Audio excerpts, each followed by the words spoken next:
नमस्कार दोस्तों, आइए आज जानते हैं डेट फंड के बारे में कि डेट फंड क्या होता है, आपको इसमें निवेश करना चाहिए या फिर नहीं, और भी बहुत सारी चीजें। तो आप पूरी वीडियो से लास्ट तक जरूर बने रहिएगा। तो चलिए स्टार्ट करते हैं। बेसिकली डेट फंड का मतलब होता है एक ऐसा फंड जो कि लोन में निवेश करता है या फिर कर्ज में निवेश करता है। अब इसका मतलब क्या हुआ ये समझिए। जैसे मान लीजिए एबीसी नाम की कंपनी है, एबीसी नाम की कंपनी है, स्टॉक मार्केट में ये लिस्ट नहीं है, लेकिन इसे क्या चाहिए, इसे डेट चाहिए, इसे डेट चाहिए। अब इसके पास क्या ऑप्शन हो सकता है, इसके पास हो सकता है कि बैंक से ले ले पैसा या फिर अपने जानने वाले किसी से ले ले, ठीक है। लेकिन ये एक तरीके का एक लिमिटेशन है।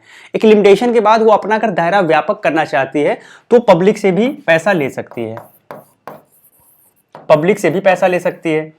तो पब्लिक से पैसा लेने के लिए उसे बॉन्ड जारी करना पड़ेगा, ठीक है। यानी कुछ ऐसा पेपर जारी करना पड़ेगा जो कि पब्लिक को ये दे और उसके बिहाफ पे पैसा ले। तो इसका मतलब ये हुआ कि पब्लिक से पैसा लेना, पब्लिक से डेट लेना। अब आप ये समझिए, मान लीजिए आप हैं, ठीक है, मान लीजिए आप हैं, अब भाई आपको निवेश करना है। अब ये कंपनी आपको ऑफर कर रही है कि भाई आप हमें अपना पैसा दीजिए, बदले में हम आपको रेट ऑफ इंटरेस्ट प्रोवाइड करेंगे।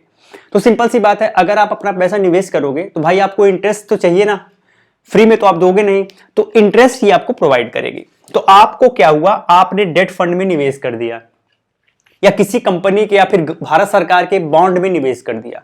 अब भारत सरकार भी अलग अलग तरीके का बॉन्ड जारी करता है, ट्रेजरी बिल हो गया, ठीक है, ऐसे और बहुत सारे बॉन्ड जारी होते हैं। कंपनियां कारपोरेट बॉन्ड जारी करती हैं, ठीक है। तो आपने क्या किया, इसमें निवेश किया, इन्वेस्ट, आपने बॉन्ड में निवेश कर दिया। अब बॉन्ड में जब आप निवेश करेंगे तो इसका जो पीरियड है वो फिक्स रहेगा।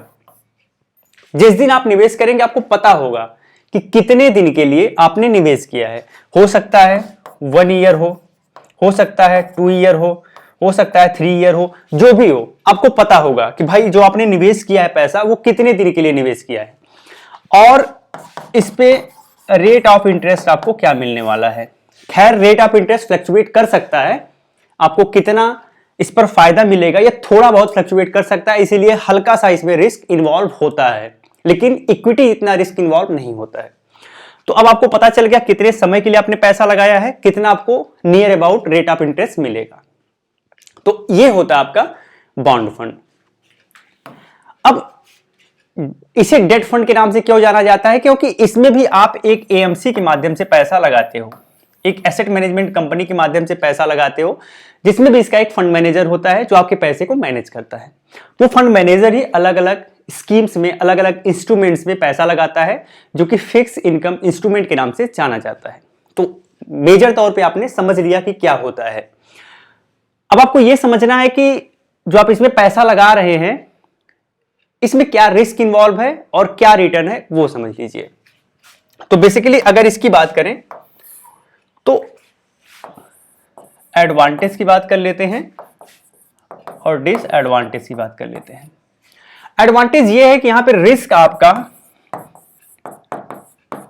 रिस्क बहुत ही ज्यादा कम है, रिस्क आपका बहुत ज्यादा कम है, लेकिन एफडी से ज्यादा है, लेकिन इक्विटी से बहुत ज्यादा कम है।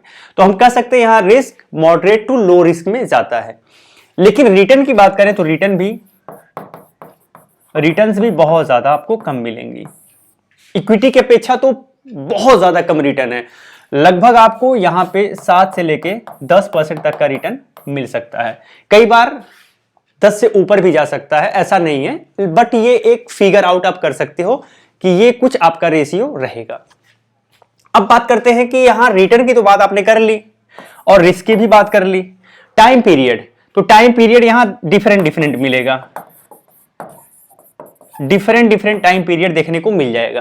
तो अब वो आपके ऊपर डिपेंड करता है कि क्या टाइम पीरियड आपने चूज किया है। अब जब आप निवेश करोगे तो आप उसी तरीके के इंस्ट्रूमेंट में निवेश करोगे जितना आप को लगेगा हाँ यार हमें इतने टाइम पीरियड के लिए करना है, 1 साल के लिए करना है, 6 महीने के लिए करना है, 2 साल के लिए करना है, वो आपके ऊपर डिपेंड करेगा। तो अलग अलग टाइम पीरियड आपको मिल जाएगा। साथ ही साथ इसमें डाइवर्सिफिकेशन भी मिल जाता है, डाइवर्सिफिकेशन भी मिल जाता है, क्योंकि जो फंड मैनेजर है वो गवर्नमेंट बॉन्ड में भी निवेश करता है, सरकारी कंपनियों में भी निवेश करता है, प्राइवेट कंपनीज में भी निवेश करता है, तो आपको ठीक ठाक डाइवर्सिफिकेशन भी देखने को मिल जाता है। तो ये कुछ फायदे हैं। अब किसे निवेश करना चाहिए? अगर आप कम रिस्क लेना चाहते हो, अगर आप रिस्क एवर्स हो, आप अपने पैसे को सेफ रखना चाहते हो और ज्यादा रिटर्न आपको नहीं चाहिए, लेकिन 8 से 10%, 12% के रिटर्न में आप खुश हो, तो आप डेट फंड की तरफ जा सकते हो। इसमें भी कुछ ऐसे डेट फंड होते हैं जो हाईली रिस्की होते हैं और उन कंपनियों की क्रेडिट रेटिंग बहुत अच्छी नहीं होती है, वो ज्यादा आपको रिटर्न प्रोवाइड करते हैं, बट वहां पर रिस्क भी थोड़ा सा बढ़ जाता है। यहाँ पे कितने तरीके के रिस्क इन्वॉल्व हो सकते हैं, रिस्क की बात कर लेते हैं कि कितने तरीके के रिस्क इन्वॉल्व हो सकते हैं। तो पहला रिस्क यहां पर होता है credit risk, credit risk. Second होता है interest rate risk, interest rate risk, ठीक है। ये दो तरीके के रिस्क इसमें खास करके इन्वॉल्व होते हैं। क्रेडिट का मतलब ये हो गया कि हो सकता है वो कंपनी जिसका आपने बॉन्ड लिया है या जिसको आपने डेट दिया है, हो सकता है वो डिफॉल्ट कर जाए। रेयरली होता है, कभी कभार होता है, तो क्रेडिट रिस्क में आ जाएगा। इंटरेस्ट रेट हो सकता है मार्केट में इंटरेस्ट रेट अच्छा नहीं चल रहा हो, तो ये भी एक रिस्क हो सकता है। साथ ही मार्केट रिस्क यहां पर बहुत कम होता है, मार्केट अगर बहुत वोलेटाइल है तो ज्यादा इसको प्रभावित नहीं करती है। तो ये कुछ बेसिक फीचर है जो कि डेट फंड के बारे में आपको जानना चाहिए। अब अगर आप निवेश करना चाहते हो, आपको मल्टीपल प्लेटफॉर्म मिल जाएंगे। साथ ही मैंने वीडियो के डिस्क्रिप्शन में एक लिंक दिया है, उस लिंक के माध्यम से आप एक डीमैट ट्रेडिंग अकाउंट ओपन कर सकते हैं, जहां से इनमें निवेश भी कर सकते हैं। साथ ही अगर आप ट्रेडिंग वगैरह करते हो तो वो आपके लिए बहुत बेस्ट है, क्योंकि वो ब्रोकरेज फ्री है। जय हिंद।